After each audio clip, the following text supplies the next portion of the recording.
Today on Monkey Life, Orangutan DNA Results Day. But will it reveal who's the daddy? We're sort of hopeful that the result is going to be that it's Gordon's Jyn. The team grow concerned when golden-cheeked gibbons Peanut and Peng Yo try out their newly renovated forest enclosure. She's certainly not right. She looks like she's lost a lot of muscle mass. And a prickly problem for the ring-tailed lemurs.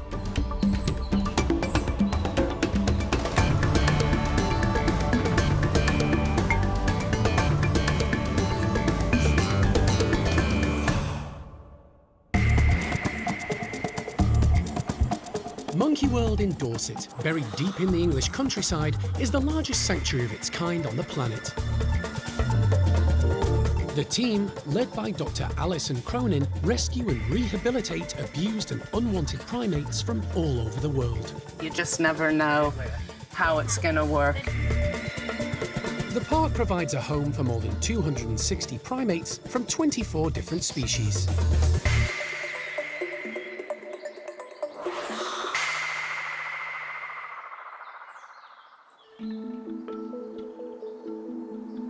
A genetics laboratory in North Wales is undertaking a special task today.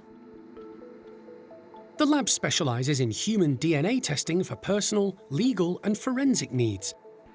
And they've just received 4 samples from a source they've never tested before. 3 of them are from the park and are DNA swabs from orangutans Awan, Jyn and Gordon. The 4th, from Wingham Wildlife Park in Kent, is DNA from male orangutan Jyn, a former Monkey World resident. We do about 200 of these samples a day, all of them human. These are our first orangutan ones that we've had. So yeah, we were confident that we'd be able to get some markers for them. I think it was about 97% of DNA that they share in common with us. So we're hopeful that we will be able to get a conclusive result. The team at North Gene Laboratory have been researching the possibility of extracting orangutan DNA and have discovered a number of markers appearing in both humans and orangutans. These will enable them to build a profile of each animal. The aim of the test is to ensure 12-year-old orangutan Awan and young adult male Jyn, who now lives at Wingham, aren't related.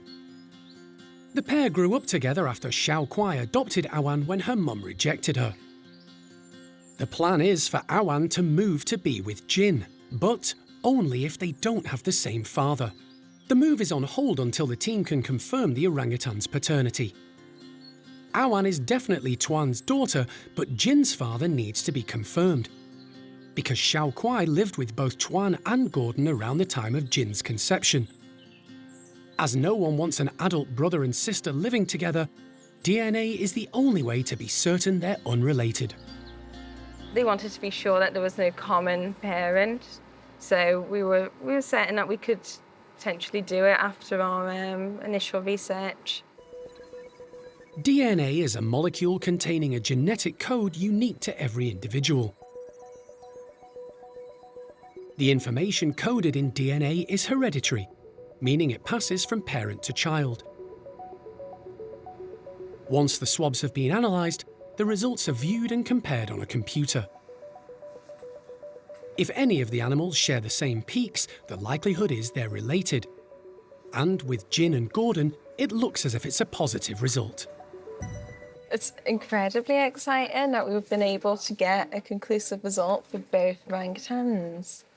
I think I best go give Alison a call. Charlotte and Hannah make a video call to Alison to break the news.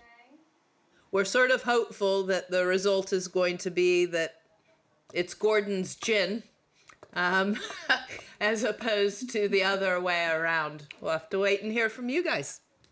So I can confirm that from the analysis we performed that it is very strongly supportive that out of the 2 potential fathers for Jyn, that Gordon is in fact the most likely to be Jin's father, and Jyn is most likely to be Awan's father. All right, so Awan's free to go meet Jyn then. That's fantastic. Well, we'll look forward to getting your reports, and I'll let Marcus at Wingham know as well. The result is what Alison expected and hoped for. It's just good to know that if Awan and Jyn are to have any offspring, and we'll see, you know, maybe they will, maybe they won't.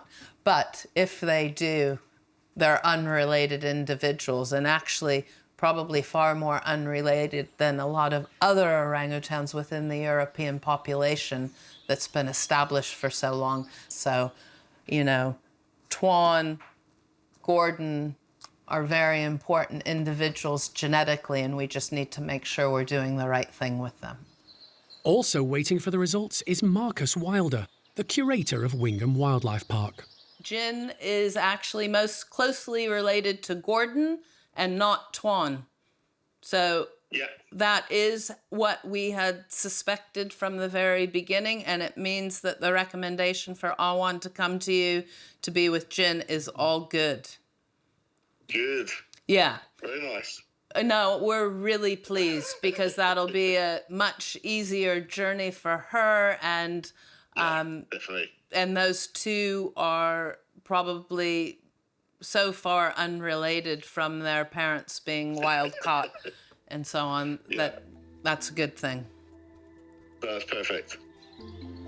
Awan can now move to Wingham Wildlife Park and be reunited with her old friend and now possible mate, Jyn. Alison has mixed emotions. It's never easy to let individuals go, that, especially individuals that have been born here. You know, we bring on these young orangutans, and you become involved in their lives, and we're their guardians, so it's always difficult to let them go. But it's an important thing to do, and we can't keep all of them, and we just make sure that we provide them with the best opportunities we can. So it's the way life rolls around here, trying to do the best thing for all of our captive orangutans and others that need our support. Down at Malagasy, primate care staff member Ali is preparing a colourful but prickly treat for the park's small troop of ring-tailed lemurs. Come on. He's been harvesting fresh gorse, which is currently in flower and grows in abundance around the park, and putting the prickly stems into baskets. That is spiky. There we go, that's one ball. Hello, everybody. He's suspending them along a rope to make it that bit trickier, and encourage the mainly ground-dwelling lemurs to use their arboreal skills. Hopefully they're all coming over now, good stuff. He's barely finished distributing the brightly coloured scent-filled baskets before the lemurs come running. They smell good. This is flowering gorse, so it's, you can see it's very colourful. It's also very spiky, so there's a lot of interesting dynamics going on here with this one. We've also put a little bit of scatter in there, just something to, pique their interests. And this at the moment is obviously very colourful, it's very yellow, and it smells fantastic too. So hopefully this will trigger a few of their behaviours. The troop of 8 is currently split into 2 subgroups. Troublesome young twins Kurt and Friedrich have been picking on the older boys, Himal, Indiana, and Sirius. As a result, they now take it in turns to use the outdoor area, while the others remain in the caged enclosure. Today, Kurt and Friedrich have been joined by Al, Renton, and the dominant only female, Fennel. As an additional treat, Ali is giving the small group a scatter of banana, dried fruit, and nuts. But if they want it, they're going to have to find a way through the prickly gorse balls. So we'll give them stuff like this, any form of enrichment really, to stimulate as many natural behaviours as we can. That's the whole point of enrichment, that's what we aim to do in captivity. We can't make it 100% natural, obviously, so we need to, add little bits and bobs that will trigger something that makes them behave in a natural way. The approach is certainly working with the twins, They're young and confident and determined to discover what's concealed by the prickly gorse, using their long pointed muzzles and excellent sense of smell as they search. The oldest in the troop is Renton, who's 25. These days he takes the easy option, letting the younger males do the hard work while he picks up any scraps that fall to the ground. Renton is still extremely close to his sister Fennel, who's 2 years younger. She's still very agile and active, quickly tracking down the treats.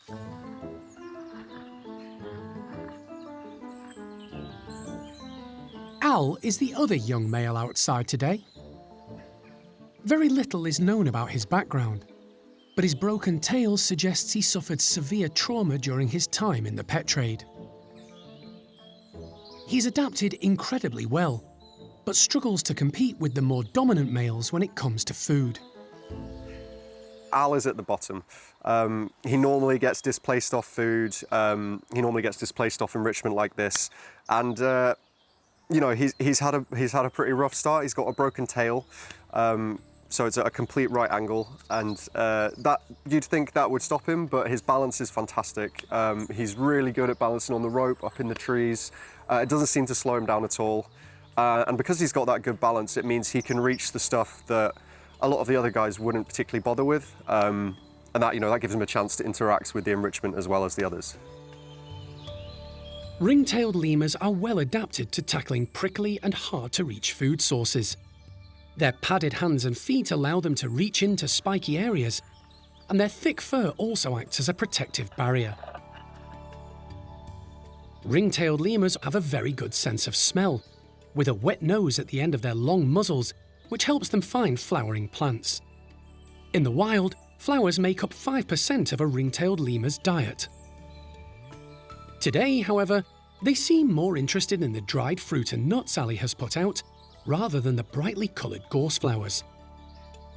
But it's been a fun and active morning for the lemur troop, and rewarding for the primate care staff to see them mimicking the behaviour of wild lemurs in their faraway habitat of Madagascar.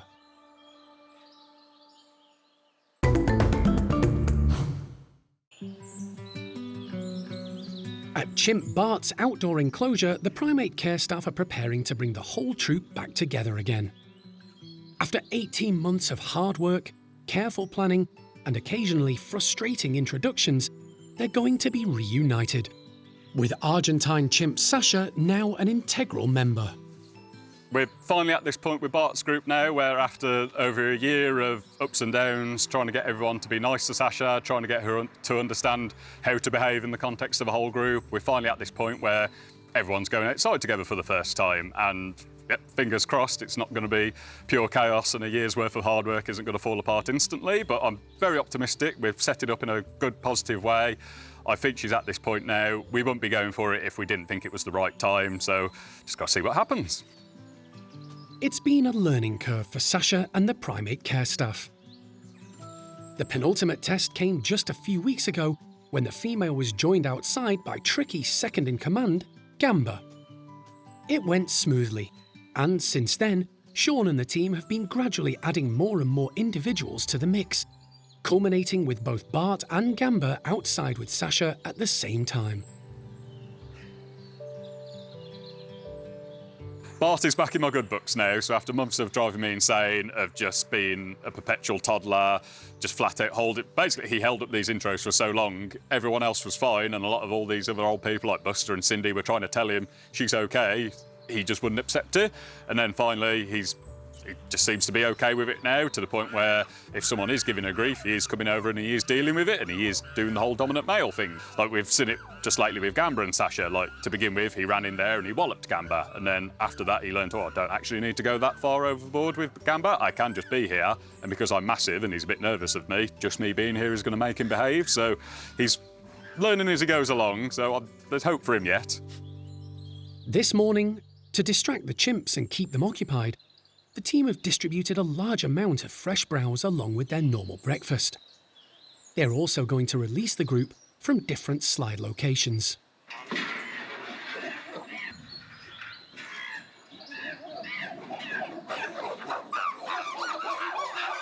As usual, some of the more dominant individuals put on a bit of a noisy display.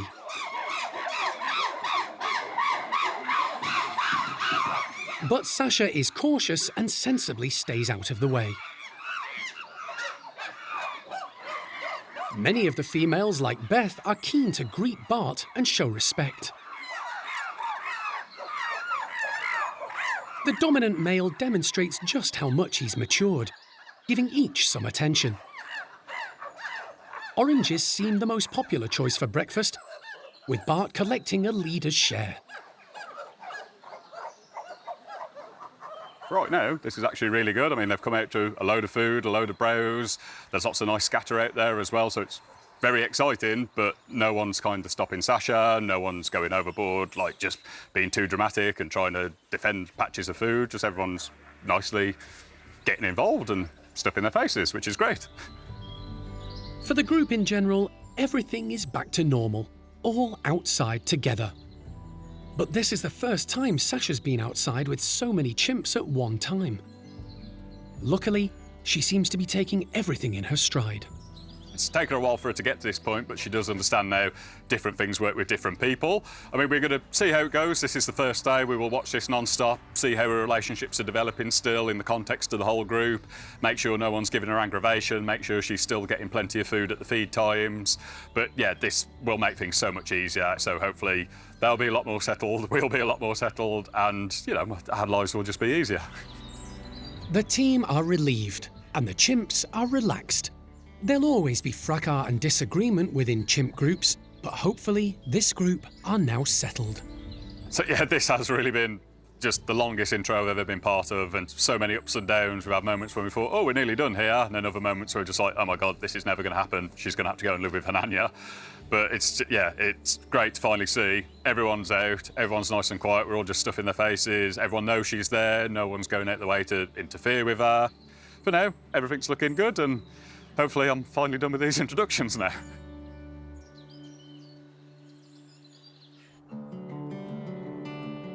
At the Gibbon Support Building and Enclosure, it's a big day for golden-cheeked pair Peanut and Peng Yo. For the last few months, they've been confined to the indoor area and outside tunnels, while their tree-filled enclosure has undergone much-needed maintenance. The Great British weather delayed the finish date, but now it's ready, and the two Gibbons are about to try it out for the first time. As it is perfect time of year for them to go out now because they've been kept in during the winter months, so it's not really been an issue.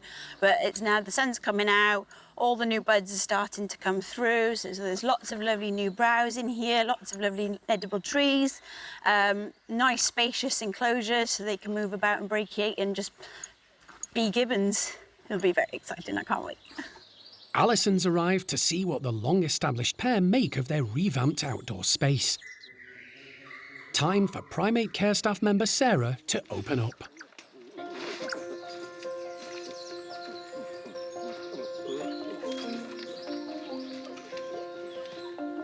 The two golden-cheeked Gibbons don't hold back. Peng Yo is straight up into the trees doing what Gibbons do best, brachiating through the branches. Peanut is often a little slower than her gung-ho mate, but today she seems unusually cautious, stumbling a little. She's moving very slowly. The team are concerned with her movement. Maybe she's just had some sort of injury. Maybe she's got arthritis. So that could be an arthritic thing. Peanut. Yeah, she's struggling to walk there, eh? It may be a short-term issue, but it could be something more serious. She's approximately 27 years of age, but she's been fine while we've been doing the refurb outside. But we've let her out this morning, she came out fine, but she just seems to have gone a bit strange on her legs. So we're going to keep a close eye on her. And then we'll make a decision whether for today we bring her in and monitor her a bit closely inside where we have a bit more control. But yeah, we'll get some video footage of her moving so that the vet can analyse that way. And then we'll go from there. But no, Strange. Appetite's fine. Arms are fine. Strange. She looks even weaker out here than inside, isn't she? Yeah, I'm not happy with that. High in the trees, using her hands and arms to brachiate and move around, Peanut seems happier and more comfortable. Bee! But back on the ground, it's obvious she has a problem. The team are so concerned about the 27-year-old Gibbon, Animal Director Jeremy has come to take a look. She's certainly not right. She looks like she's lost a lot of muscle mass. The team decide to call Peanut back indoors. Puppy! The worry is that if her condition worsens, the team won't be able to reach her quickly if she's outside. In the indoor enclosure and outdoor tunnel system, they'll be right on hand. The Gibbons have regular operant conditioning sessions, so the primate care staff can examine them when needed. This allows Sarah to take a closer look. Peanut, come here. Good girl. Hi, oh, back scratches. That's nice. Can we see your foot? Can we see your foot? Can we see your foot? Peanut. Give me your hand. Good girl. Good girl. Come here. Can we see your foot? Good girl. That's better. That's better.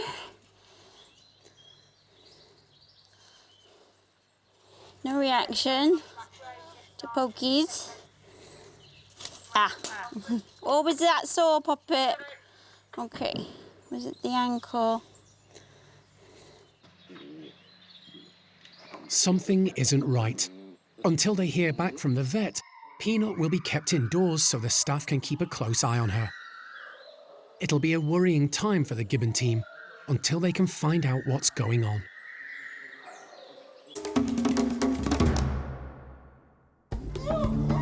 Next time on Monkey Life.